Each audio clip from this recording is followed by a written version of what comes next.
Hi and welcome back. I'm Martin Robinson from Doncaster Music Service, and today we are looking again at Jazz Grade 3 for ABRSM. Now, after we've done our List A song, we're going to have a look at List B, and we've got a great song for you to learn here. The song we're choosing for List B is Mercy, Mercy, Mercy. This is a really famous tune. It's written by a man called Joe Zawinul. It's been made famous by a saxophone player, one of my favourite all-time alto sax players, a man called Cannonball Adderley. So I suggest you go and listen to some of him before you play this tune. His version is brilliant.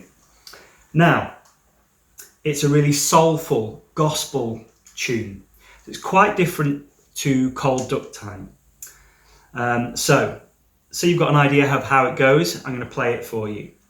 So for those of you who have the tracks at home, it's track number 6 with saxophone or track number 22 without. I'm going to use track 22 and play it for you.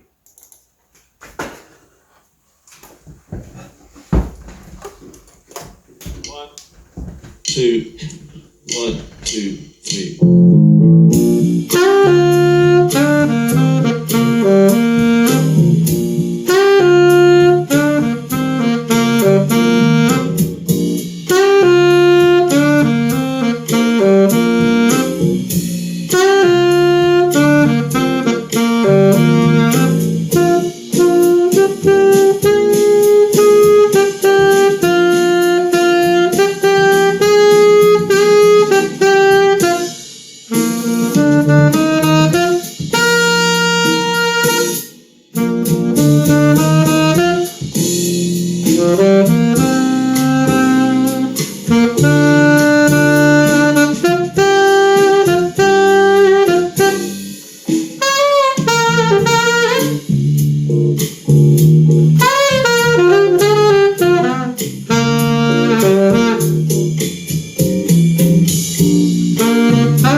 Okay, there we have Mercy, Mercy, Mercy, your List B tune.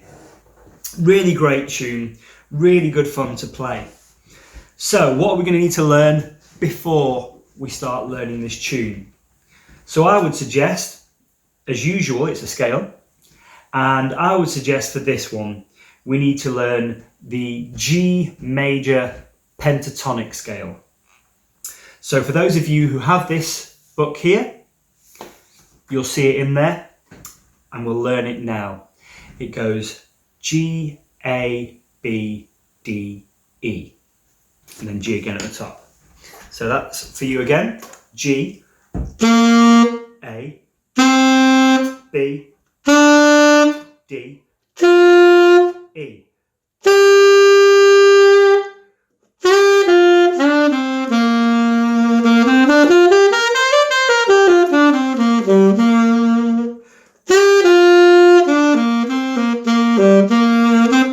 You can hear there that the tune, the head of this song, is made from that scale. So it's a good one to learn first, learn the building blocks, and then the whole song is a lot easier to play. Okay, so once you've learned that, we're going to get on and have a look at the tune. Now, when you look through the notes, it's not that difficult. It's just the notes of that major pentatonic we just mentioned. And the rhythm isn't too difficult either, as long as you keep an eye on rests and notes that are tied over. So where's the challenge in this song? What makes it a grade 3 song? Again, just like Cold Duck Time, it's all about articulation. So we wouldn't want to play this song like this.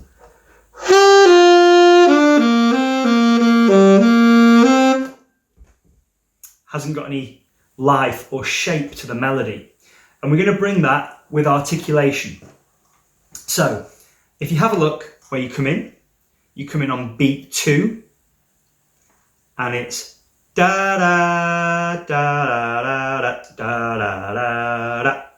So you'll see a mixture of legato, which is smooth notes, and then you'll see a couple with dots on them. So breaking up that rhythm gives us that gospel and soul sound that we want, where some of it's smooth and some of it's short. Again.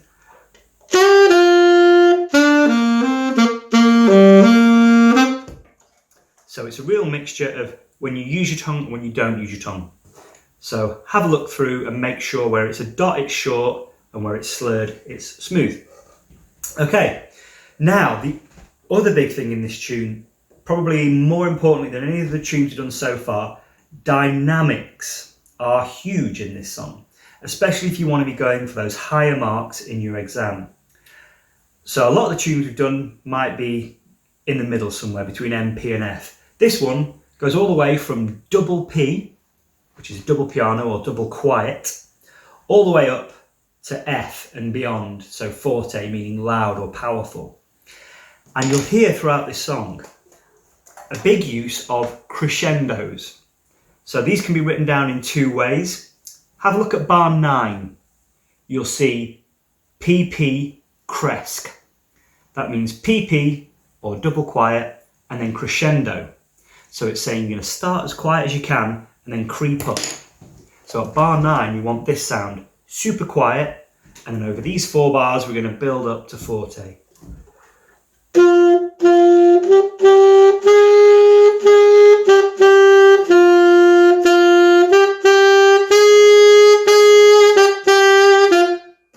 Okay, so it gives a real big build up of tension in the song.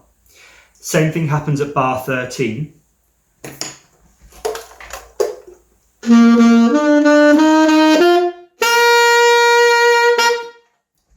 Big change in dynamics. And then again, leading into bar 17, down to piano, up to forte. Okay, so if you want high marks, observe the dynamics. If anything, exaggerate the dynamics. Make the quiets as quiet as you can and the louds as loud as you can.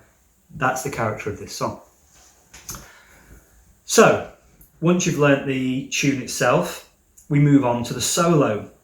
Now the solo in this is 12 bars long, okay, which isn't the full form of the song. The full form of the song is 16 bars, so it might catch you out, a bit like Mac the Knife did in grade 1.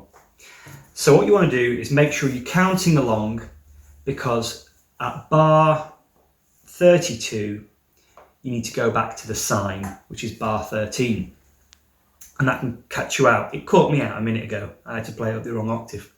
So just to show you what problem it can be. So you need to count those 12 bars, or just play with the backing track, practicing it like we always say, little and often. Practicing for 10 minutes a night is better than practicing for 1 hour once a week.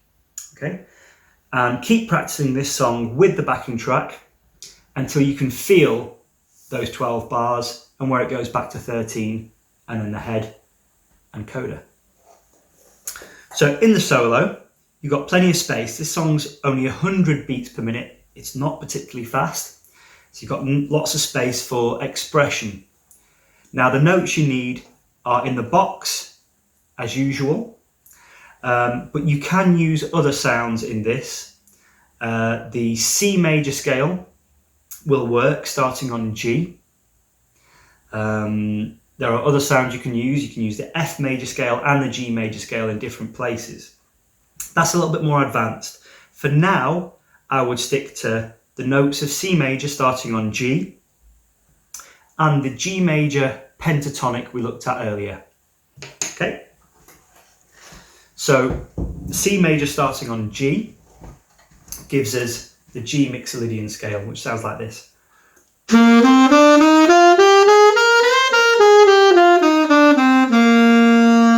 G, A, B, C, D, E, F, G.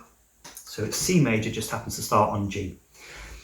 The one kind of spicy note you can throw in here to give it a little bit more of a bluesy, gospely sound is a B flat.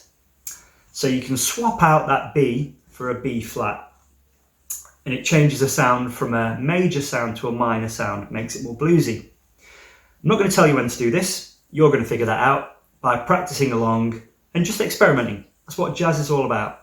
Throw in that B flat, see if it sounds good in one bar. If it doesn't, try it again. You'll get a feel for where it sounds good. So, once you've played your 12-bar solo, you see DS-Al coda again. So back to the sine, which is the S shape, and then following all the way to the cross with a circle, coda. And that takes us to bar 33, where we finish like this.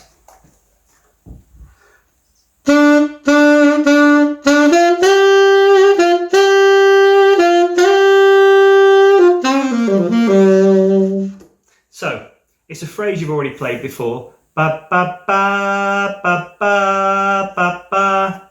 And then you've got a box here for a fill. Now, just like you did in your grade 1, this is just a bit of extra space for you to fill in with some improvisation. Any of the notes in that box will work. You can see they've done exactly what we just talked about. They give me the G Mixolydian scale, which is C major starting on G. Okay, that's everything you need for Mercy, Mercy, Mercy. It's a really good tune. It's a really good fun one to play on sax. Just remember to keep an eye on the articulation and the dynamics, because that's what can make this the difference between a fail, a pass, or a really good mark in the exam, is not just getting the notes correct, but playing them in the correct style. Right, I hope you have lots of fun learning Mercy, Mercy, Mercy, which is your List B tune for Jazz Grade 3.